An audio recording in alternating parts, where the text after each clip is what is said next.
उपराष्ट्रपति चुनाव को लेकर पूरी तैयारियां हो चुकी हैं। एनडीए की तरफ से सीपी राधाकृष्णन उम्मीदवार बनाए गए हैं, जबकि विपक्ष ने जस्टिस बी सुदर्शन रेड्डी को मैदान में उतारा है। बीजेडी और बीआरएस ने इस चुनाव में वोट नहीं डालने का ऐलान किया।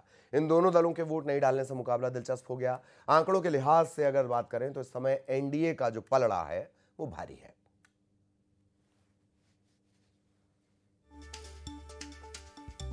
तो उपराष्ट्रपति चुनाव के लिए अब बस थोड़ी देर बाद वोटिंग शुरू हो जाएगी।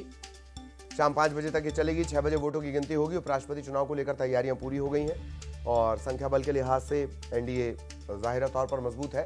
हालांकि चुनाव दिलचस्प क्यों हुआ है वो भी हम आपको बताएं। एनडीए की तरफ से पहले जान लीजिए, सीपी राधाकृष्णन उम्मीदवार बनाए गए हैं। विपक्ष की तरफ से जस्टिस बी सुदर्शन रेड्डी मैदान में है। बीजेडी और बीआरएस, बीजू जनता दल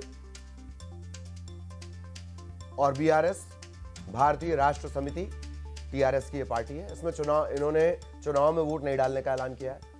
अब इन दोनों दलों के वोट न डालने से मुकाबला थोड़ा दिलचस्प हो जाता है। आंकड़ों के लिहाज से एनडीए का पलड़ा भारी है ही।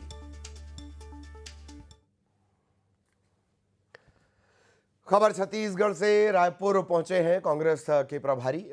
उपराष्ट्रपति चुनाव को लेकर सचिन पायलट ने कहा है कि जगदीप धनखड़ बहुत दबंग व्यक्ति हैं। क्या कारण है कि अचानक वो चुप से हो गए हैं? सच्चाई क्या है? पद खाली क्यों किया गया? और ये इस वक्त आप देख रहे हैं प्रधानमंत्री मोदी, ये सीधी तस्वीरें। किरण रिजिजू भी उनके साथ आपको नजर आएंगे। आज उपराष्ट्रपति का चुनाव और प्रधानमंत्री नरेंद्र मोदी पहुंचे हुए हैं। न्यूज़ 18 पर सबसे बड़ा कवरेज, कौन बनेगा उपराष्ट्रपति।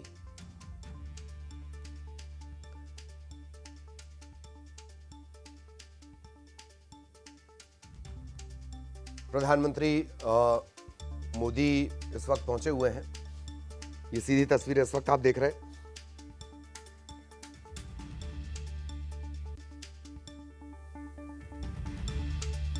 आंकड़ों के लिहाज से एनडीए मजबूत स्थिति में।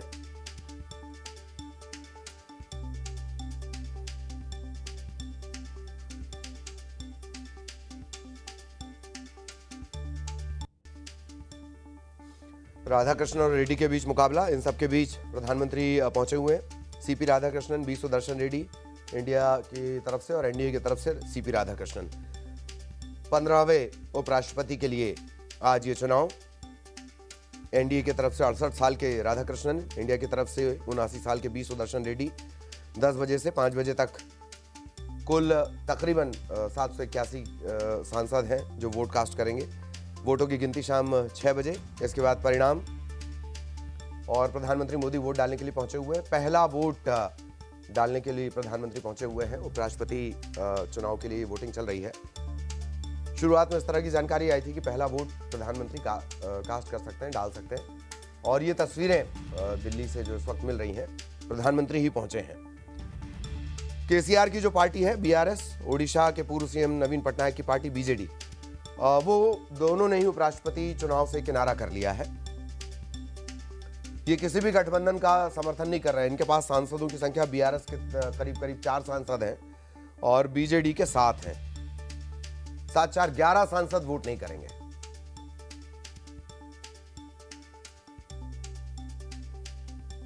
शिरोमणि अकाली दल भी वोट नहीं करेगा, हालांकि एक ही सांसद इनका है।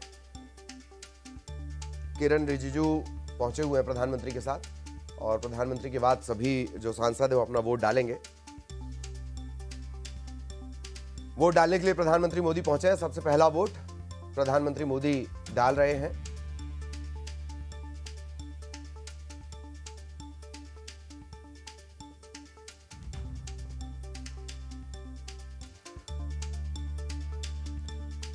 लोकसभा में चूंकि शिरोमणि अकाली दल एसएडी का एक ही सांसद है, लेकिन पंजाब में बाढ़ है, जिस तरह के हालात हैं, तो उन्होंने इनकार कर दिया है।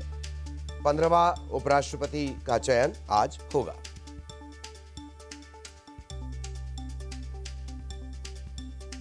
धनखड़ साहब बड़े दबंग व्यक्ति हैं। उन्होंने हर बात को अपनी बड़ी मजबूती से रखा। उनको लंबा समय, क्योंकि वो राजस्थान से हैं, हम बहुत लंबे समय से उनको जानते हैं, लेकिन वैसे व्यक्ति नहीं है कि अपनी बात बेबाकी से ना रखें।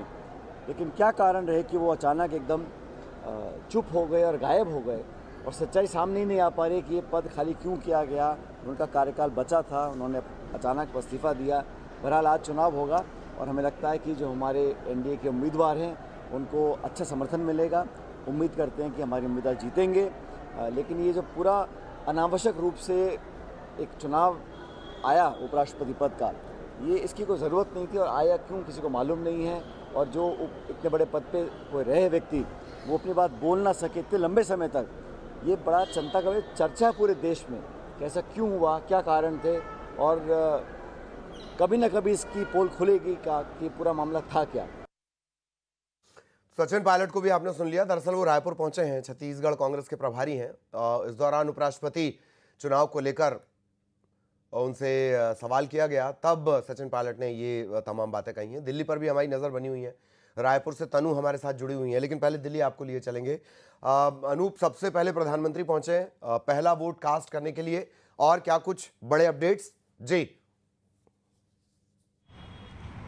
देखिए, आपको बता दूं कि प्रधानमंत्री नरेंद्र मोदी, जो आप तस्वीरों में भी दिखा रहे हैं, प्रधानमंत्री नरेंद्र मोदी वोट डालेंगे। और कहीं ना कहीं बीजेपी और एनडीए की कोशिश है कि ज़्यादा से ज़्यादा जो है वो मतदान हो, क्योंकि जिस बात का जिक्र आप भी कर रहे हैं, देखिए बीआरएस और बीजू जनता दल जो आमतौर पर इस तरह के वोटिंग में वो लगातार जो है एनडीए कैंडिडेट का समर्थन करते रहे, इस बार अब्सटेन होने वाले हैं। ये भी देखने वाली बात होगी कि जो कुल संख्या है सांसदों की, और उसमें से कितने लोग जो है अब्सटेन करते हैं। कहीं ना कहीं ये भी जो जीत हार का जो अंतर है वो पाट सकता है, वो बता सकता है कि कितना जो है एनडीए के समर्थन में वोट डाला है और कितना जो है वो इंडिया ब्लॉक के समर्थन पे वोट डाला गया है।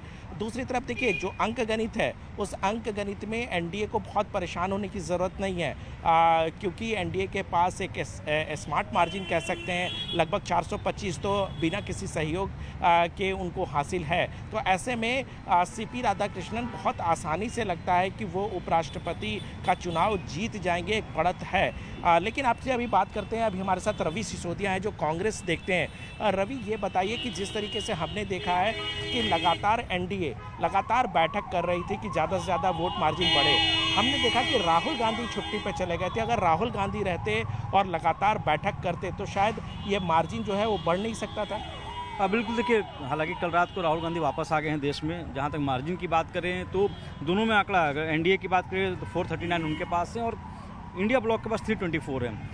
जो इनके पोलिंग एजेंट है उनको ये लगता है, उनको ये लग रहा है कि कहीं अगर अंतरात्मा की आवाज़ पर वोटिंग होती है, क्योंकि इसमें कोई वीप होता नहीं है, किसी तरह कोई वीप है नहीं, तो ऐसे उनको लग रहा है कि अगर क्रॉस वोटिंग होती है उसी के आधार पे है। अगर नंबर्स की अगर बात करें तो बहुत ज़्यादा मतलब मुश्किल होने वाली है इंडिया ब्लॉक के जो कैंडिडेट हैं उनको इस चुनाव जीतने के लिए। लेकिन उनको लग रहा है कि हो सकता है कि कहीं क्रॉस वोटिंग हो जाए, या फिर कुछ एमपीज हैं जो चूँकि तेलुगु स्पीकिंग हैं, तो टीडीपी को लेकर उनको संभावना है कि टीडीपी कहीं उनके साथ सपोर्ट में चला जाए। तो ये चीज़ें टटोल रहे हैं वो, लेकिन बहुत ज़्यादा मुश्किल है जो कैंडिडेट हैं इंडिया अलायंस के, उनके लिए जीतने के लिए। तो ये देख सकते हैं कि कहीं ना कहीं जो कांग्रेस है और ख़ासतौर पे इंडिया ब्लॉक है, वो भी इस बात को बखूबी जानती है कि जो संख्या बल है वो उनके हिसाब से नहीं है, बहुमत का आंकड़ा उनके पास नहीं है और वो चुनाव हार जाएंगे। लेकिन अंतर आत्मा, जिसको लगातार हम बात कर रहे थे कि इसमें विप नहीं होता है, तो ऐसे में अगर क्रॉस वोटिंग होता है तो ये कहीं ना कहीं जीत हार का जो अंतर है वो कम कर देगा। इस पर सबकी निगाहें जरूर टिकी रहेगी। अंतरात्मा पर पकड़ अगर देखी जाए संगठन के हिसाब से तो बीजेपी की चूंकि ज़्यादा रहती है, ऐसे ऐसे हमने एग्जाम्पल्स देखे हैं। अगली बार इस पर भी थोड़ी मैं चर्चा करूंगा अनूप कि कांग्रेस शायद इंडिया जो है वो जीत से ज़्यादा रीत के लिए चुनाव लड़ रही है। मैं आऊँगा